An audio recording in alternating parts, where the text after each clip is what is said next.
Dans cette vidéo, vous allez apprendre comment créer du contenu de qualité, thème qui fait partie de la phase 2 de l'Académie des expertes.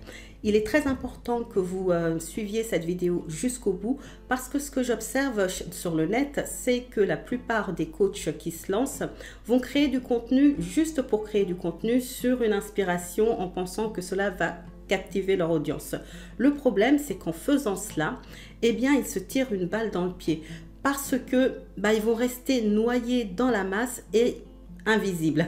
Donc, si vous faites partie des personnes qui créent vraiment juste pour créer du contenu sans stratégie derrière, ça s'arrête aujourd'hui.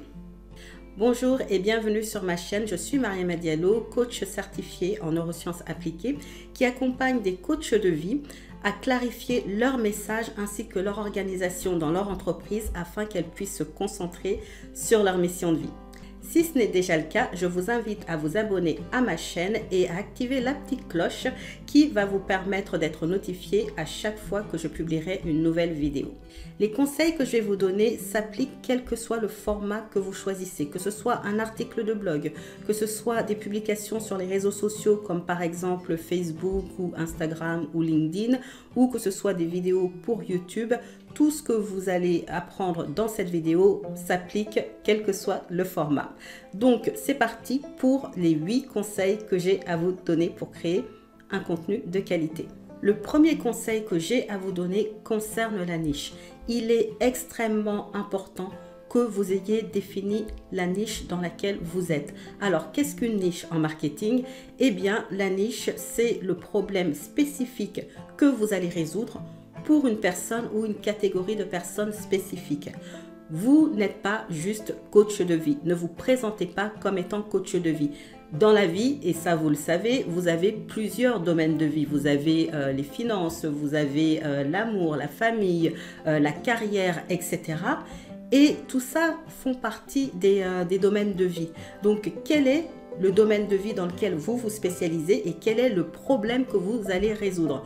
Parce que sinon, si vous vous dites juste que vous êtes coach de vie, donc vous allez pouvoir parler de tout et de n'importe quoi dans le développement personnel, le problème c'est que votre message va devenir tellement dilué, tellement vague que les personnes ne sauront pas si vous êtes la bonne personne pour elles. D'accord? Réfléchissez un peu en termes de médecins et de spécialistes.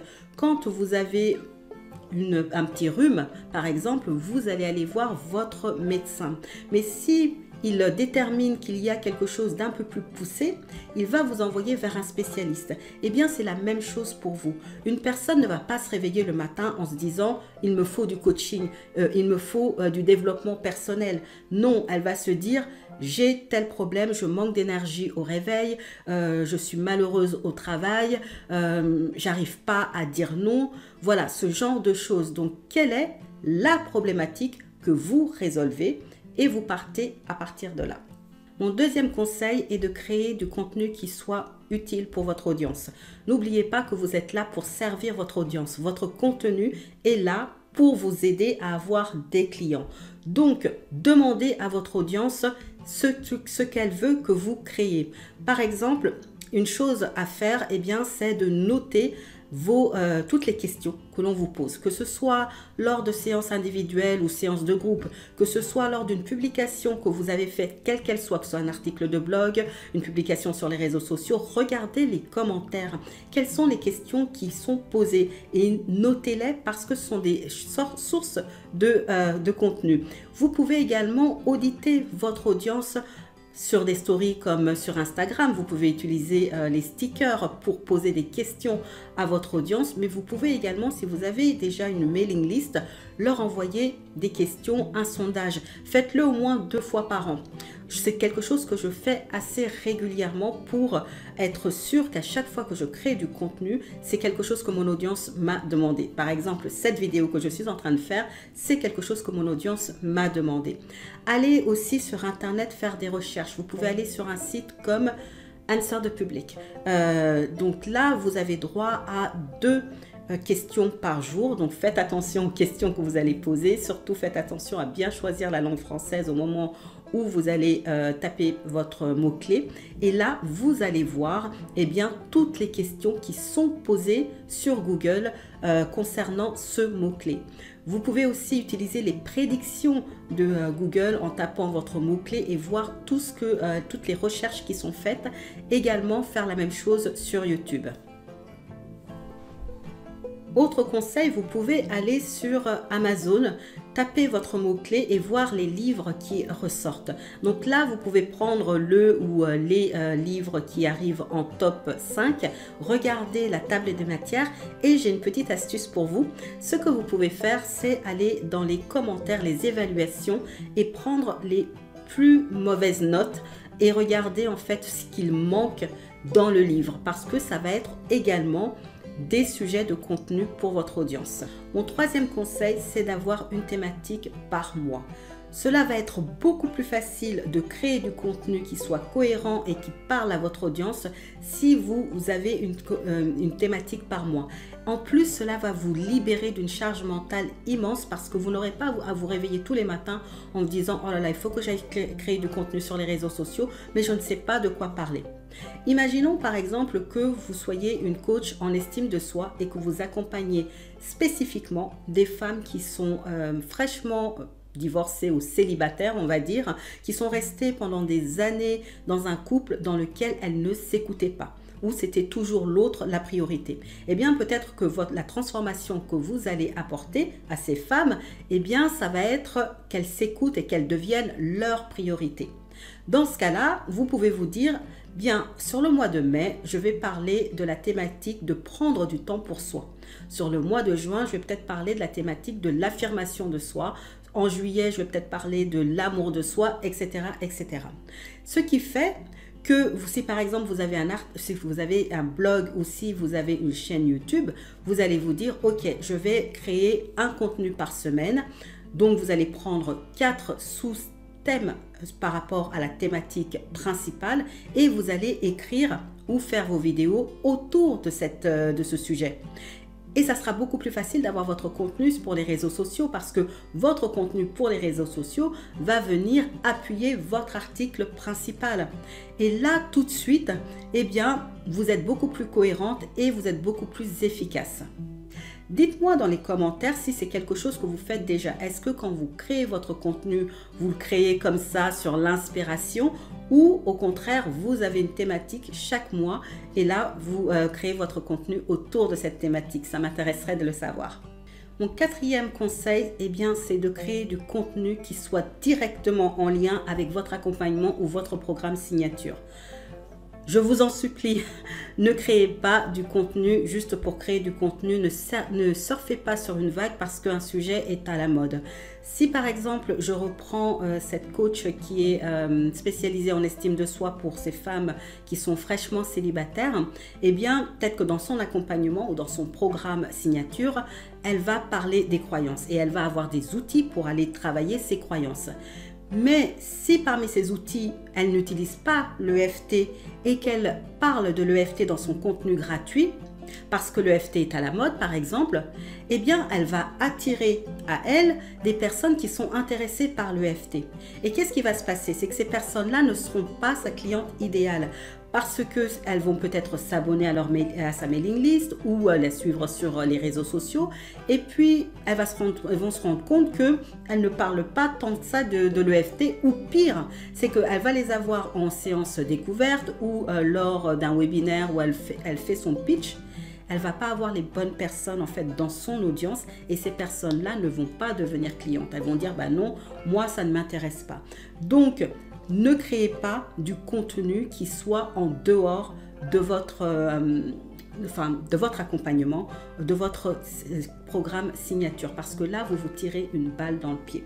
Mon cinquième conseil est de vous poser cette question hyper importante, ou plutôt ces deux questions hyper importantes juste avant de commencer à rédiger. La première chose, c'est de vous demander quelle est la chose pour laquelle je souhaite être connue.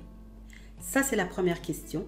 Et la deuxième question, c'est est-ce que ce contenu est pertinent pour mon client idéal? Si vous répondez non, à la deuxième question. Et si à la première question, vous vous dites « Moi, je veux être connue pour être la spécialiste de l'estime de soi pour les femmes qui sont fraîchement célibataires », et que vous vous rendez compte que le contenu que vous allez écrire, c'est par exemple sur le leadership féminin en entreprise, eh bien, n'y allez pas parce que ça ne répond pas aux deux questions. Vous allez vous éloigner de votre client idéal et vous allez vous éloigner également du positionnement dans lequel vous souhaitez être. Est-ce que cela veut dire que vous ne pouvez pas faire du contenu qui ne soit pas directement lié à votre programme? Non. En fait, vous allez pouvoir le faire, mais il y a une petite subtilité et ça m'amène au point numéro 6. Sixième conseil, eh bien, c'est de lister les thématiques qui sont annexes et également les outils qui sont annexes au problème principal que vous résolvez pour votre audience. Reprenons cette coach en estime de soi qui accompagne ces femmes fraîchement célibataires à devenir leur priorité. Peut-être que dans la transformation, il y a aussi le fait d'apprendre à vivre sans dépendre d'un homme ou d'une femme selon leur orientation sexuelle. Eh bien, ces femmes, elles s'intéressent peut-être également au site de rencontre. Peut-être qu'elles veulent se remettre sur le marché pour rencontrer leur partenaire idéal. Eh bien, dans ce cas, ce qu'elle pourrait faire, c'est du contenu qui va l'amener à faire des collaborations. Par exemple, elle pourrait se rapprocher d'une coach qui soit spécialiste de l'amour, par exemple une love coach, ou une personne qui soit coach en image de soi. D'accord? Et là, elle va pouvoir faire eh bien, des articles partagés ou peut-être des lives ou des interviews avec ces coachs parce qu'elle va pouvoir aller toucher une audience qui est similaire à la sienne et l'autre personne pourra toucher son audience. Et vous voyez que là, vous êtes dans une collaboration et un partenariat qui est gagnant-gagnant. Donc, votre contenu peut, dans ce cas-là, être en dehors de votre programme ou de votre accompagnement. Pour les outils, c'est pareil. Listez quels sont les outils que vous utilisez dans votre business. Moi, par exemple, je parle souvent, je fais des vidéos sur Canva. Je n'ai pas de formation sur Canva, mais comme je parle de Canva dans l'organisation de son business, eh bien, c'est quelque chose que je peux faire. Donc, voilà comment vous pouvez créer du contenu qui soit en dehors de votre programme ou de votre accompagnement. Mon septième conseil, c'est n'enseignez pas, ne coachez pas dans votre contenu gratuit. Alors, je sais que tous les marketeurs vont vous dire quand vous vous lancez en ligne, il faut absolument faire du contenu de valeur et faire des contenus commençant par le comment faire ceci, comment faire cela. Par exemple, comment retrouver son estime de soi. Oui, vous pouvez faire un contenu comment retrouver son estime de soi. Sauf que le piège dans lequel la plupart des gens tombent, c'est qu'ils vont enseigner. Ils vont dire vraiment comment retrouver son estime de soi. Et une fois que vous faites cela, eh bien la personne, elle n'a pas besoin de passer par vos services payants. Pourquoi elle le ferait? Moi, c'est le piège dans lequel je suis tombée quand je me suis lancée la première fois dans l'entrepreneuriat. J'étais consultante en commerce international et en fait, je donnais, mais vraiment, j'enseignais dans mes cours. Donc, j'enseignais tellement que les vidéos que j'avais, eh bien, elles étaient reprises même par des professeurs d'université. Donc, c'est pour vous dire. Maintenant, j'ai compris que ce qu'il faut donner dans le contenu gratuit, eh bien, c'est le pourquoi et le quoi, mais pas le comment. On vous paye pour le comment. Par exemple, cette vidéo que je suis en train de faire, elle est bourrée de valeurs. Vous n'allez pas la regarder en vous disant que vous n'avez rien appris. Sauf que ce que je vous ai donné, c'est ce que vous devez faire, le quoi faire. Je vous ai dit qu'il fallait nicher, qu'il fallait faire auditer votre audience. Mais je ne rentre pas dans le comment. Je ne vous dis pas comment est-ce qu'on fait pour trouver sa niche et pour valider cette niche. Je ne vous dis pas non plus comment faire votre sondage, comment faire pour que les personnes répondent à votre sondage, etc. Tout ceci, eh bien, c'est réservé exclusivement à mes clientes qui font partie de l'Académie des expertes. Le reste, par contre, vous avez les étapes, vous avez le quoi faire. Et c'est exactement ça que vous devez faire dans votre contenu gratuit. D'accord? Mon 8e et dernier conseil, c'est le passage à l'action. Quelle que soit la plateforme sur laquelle vous êtes, quel que soit le format que vous avez choisi, que vous soyez sur les réseaux sociaux, sur votre blog, sur votre chaîne YouTube, il faut un passage à l'action. Qu'est-ce que vous voulez que la personne elle fasse une fois qu'elle a fini de consommer votre contenu? Est-ce que vous voulez qu'elle utilise, qu'elle choisisse une des étapes, un des conseils que vous avez donné? Dites-le. Est-ce que vous voulez qu'elle s'inscrive à votre newsletter en téléchargeant un PDF, une vidéo que vous avez fait? Est-ce que vous voulez qu'elle vous suive sur les réseaux sociaux? Est-ce que vous voulez qu'elle vienne rejoindre votre groupe secret, votre groupe privé Facebook? Qu'est-ce que vous voulez que la personne, elle fasse? C'est très important de le dire parce que les personnes ne savent pas en fait ce qu'elles doivent faire. Vous devez leur dire très précisément, eh bien voilà, maintenant passe à l'action, fais cela. Et c'est aussi important d'habituer votre audience à passer à l'action. Pourquoi? Parce qu'à un moment donné, quand vous allez vouloir vendre vos services, si vous n'avez pas habitué votre audience à passer à l'action en likant, en commentant, en partageant, en faisant ceci ou en faisant cela, elle ne sera pas habituée. Donc du coup, quand vous allez lui demander de s'abonner ou d'acheter vos programmes, elle ne va pas le faire parce qu'elle n'a pas été habituée par vous à passer à l'action. Et en parlant de passage à l'action, eh bien, si vous êtes une personne, une coach de vie plutôt, qui avait tendance à vous présenter comme coach de vie et non pas à vous présenter en disant quelle est la problématique et la transformation que vous apportez à votre audience, je vous invite à télécharger sous cette vidéo, le lien est sous cette vidéo, eh bien, mon cours qui va vous apprendre à clarifier votre message pour dire très simplement ce que vous faites. Voilà, c'est tout pour cette vidéo. Dites-moi dans les commentaires si vous l'avez aimé. Qu'est-ce que vous retenez de cette vidéo? Quel est le conseil que vous dites, vous avez entendu, que vous dites « Waouh, c'est génial, j'y avais jamais pensé ». Quel est ce conseil? Et surtout, si vous connaissez d'autres coachs de vie, eh bien, n'hésitez pas à partager cette vidéo. Likez-la également parce que moi, ça me donne un signal que vous avez aimé ce contenu et je vais continuer à en faire. Je vous retrouve plutôt dans une prochaine vidéo. Au revoir.